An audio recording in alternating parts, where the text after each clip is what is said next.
Hi to everyone. ఈరోజు మనం చేసుకుంటున్నాం బీరకాయ పచ్చెనగపప్పు కర్రీ. సో దీనికి కావాల్సినవి ఇక్కడ చూపించినవి తీసుకోవాలి. ఇక్కడ పప్పు అనేది హాఫ్ అన్ అవర్ నానబెట్టుకోవాలి. ఒక కుక్కర్ తీసుకొని అందులోకి కట్ చేసిన బీరకాయ, కొద్దిగా వాటర్ అండ్ పప్పు పెట్టి క్లోజ్ చేసి ఒక 3 విజిల్స్ వచ్చేంత వరకు ఉంచాలి.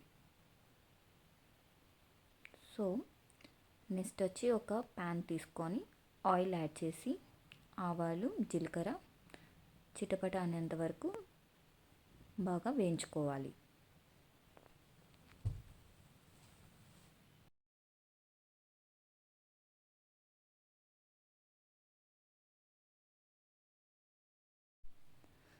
నెక్స్ట్ గార్లిక్ యాడ్ చేసుకోవాలి. యాడ్ చేసుకొని ఫ్రై చేసుకోవాలి.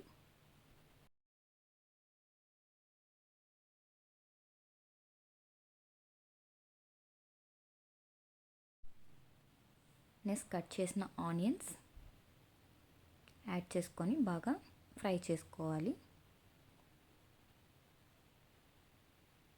ఫ్రై చేసుకున్న తర్వాత దీంట్లోనే కరివేపాకు వేసి ఇంకొకసారి ఫ్రై చేసుకోవాలి.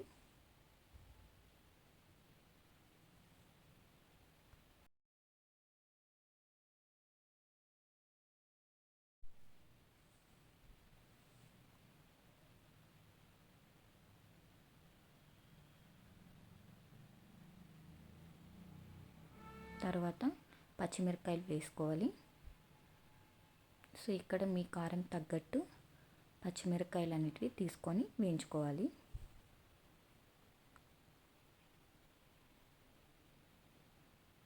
తర్వాత పసుపు వేసుకొని ఇంకొకసారి బాగా ఫ్రై చేసుకోవాలి. ఇలా ఫ్రై అయిన తర్వాత సాల్ట్ అనేది మనకు తగ్గట్టు యాడ్ చేసుకోవాలి.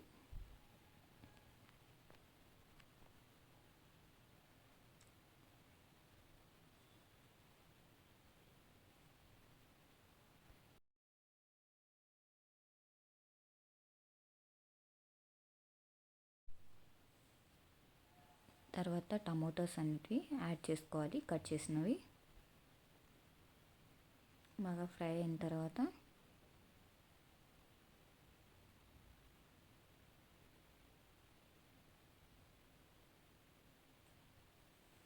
కొంచెం చింతపండు అనేది వేసుకోవాలి.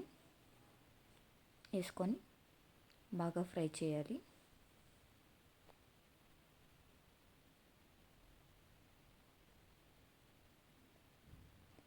ఇలా బాగా ఫ్రై అయిన తర్వాత జింజర్ గార్లిక్ పేస్ట్ అనేది వేసుకోవాలి. ఇది మన దగ్గర ఉంటే వేసుకోవచ్చు, లేకపోతే అవసరం లేదు.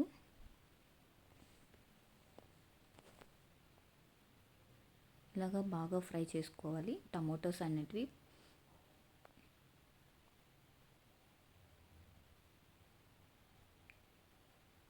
ఇలాగా టమోటాస్, ఆనియన్స్ బాగా వేగిన తర్వాత మనం కుక్ చేసి పెట్టుకున్న పప్పు అనేది యాడ్ చేసుకోవాలి. ఇక్కడ బీరకాయ వేసే క్లిప్ అనేది మిస్ అయ్యింది.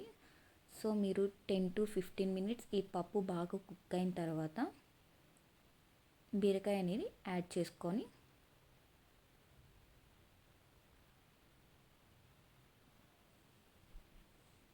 కుక్ చేసుకోవాలి. ఇలాగా బీరకాయ కూడా ఇందులోనే యాడ్ చేసేసుకోవాలి. 10 to 15 మినిట్స్ తర్వాత యాడ్ చేసేసుకొని మీకు సాల్ట్, కారం అనేది అడ్జస్ట్ చేసుకోవాలి. సో ఇలా కుక్ అయిన తర్వాత ఈ కర్రీని మీరు రైస్తో అయినా చపాతీతో అయినా తినొచ్చు.